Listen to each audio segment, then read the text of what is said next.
ole tuna ko tan thoron sei to hi atak taka thil thleng ania atong tu pa hian mi pui ti sei ho apia wangin min khua ve ti chung kron phua chuk ania atia chuwang chuan ngai thla ka nam zok nan kema tonangin karon sei don ani Mars nisom Nepali sahni le song paruk ania jing ka thau chu mon ni ka hrit ni kamuda on mema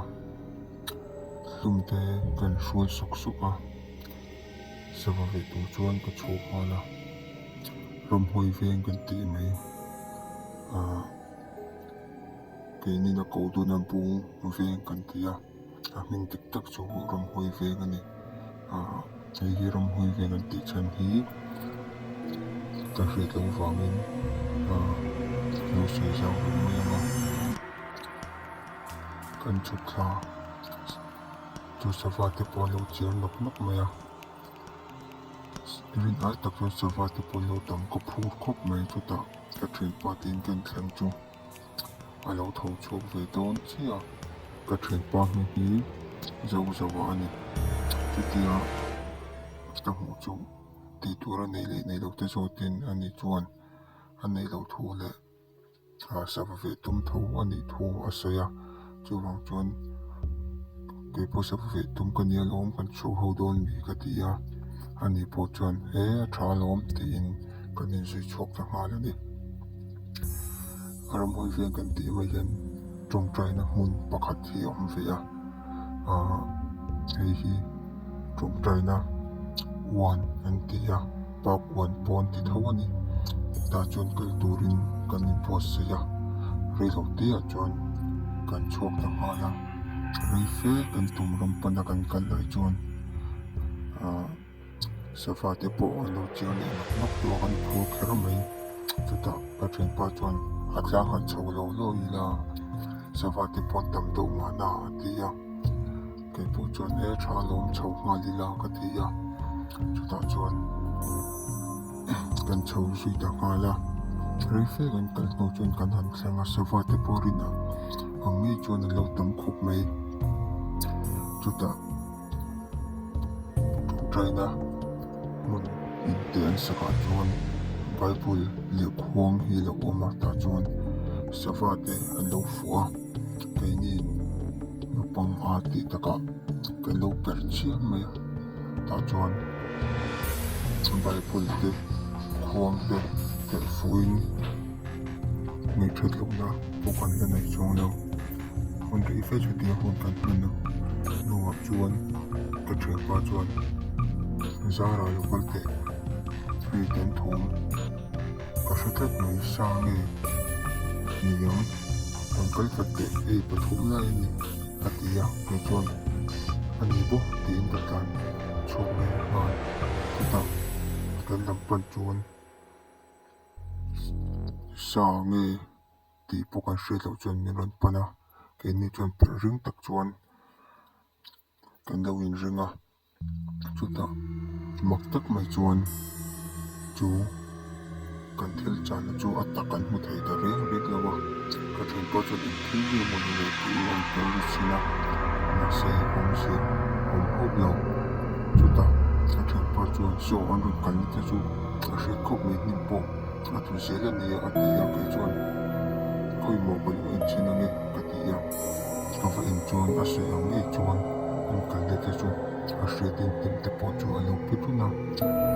mak tak mai chu an man ni kan in thei lo kha ani chuta ka thil pa chuan ni that lo na nei in tha lam te kan yang ni ka ti ya kai chuan rak chu chuan samon na chuan an ni lo an te da wa ni ka ti ya ma se ke pon ta tu sei chu ko chi lo anon ka ni chu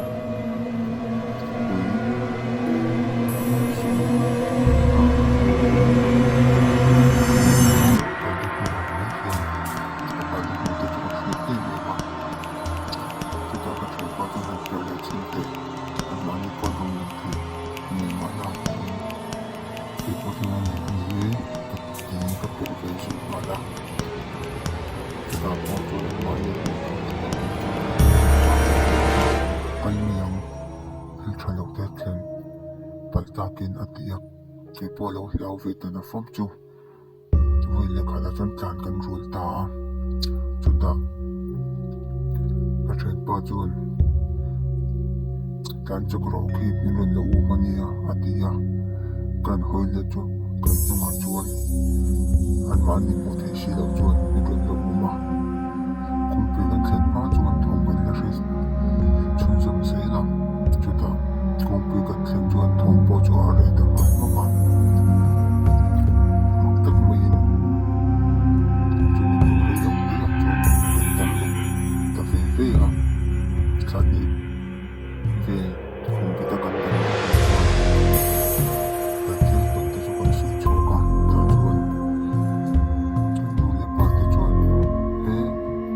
in bai pon berte pathian bik bikin thiam lim ti pun wang a fang chuan in chuan thil than thlani chu ti in rila ke ni po chu kan pong le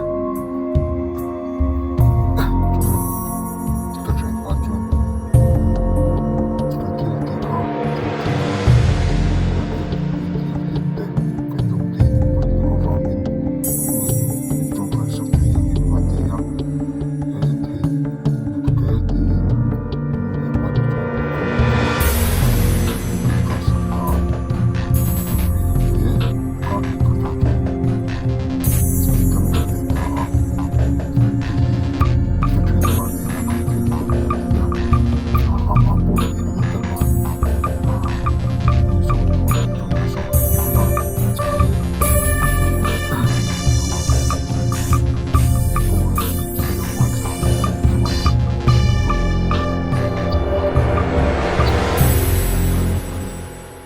chuan hi to tani tin lo sial sak mai lo ula atak taka thil thleng ani vi awangin la om lua lo ma se hut la ka chuan amak ve khop mai a chuwang chuan a pathian biak thu in thil hlim ti pun lo le a bible chen ti pun pang te hi thil sual ani te lo se pok ani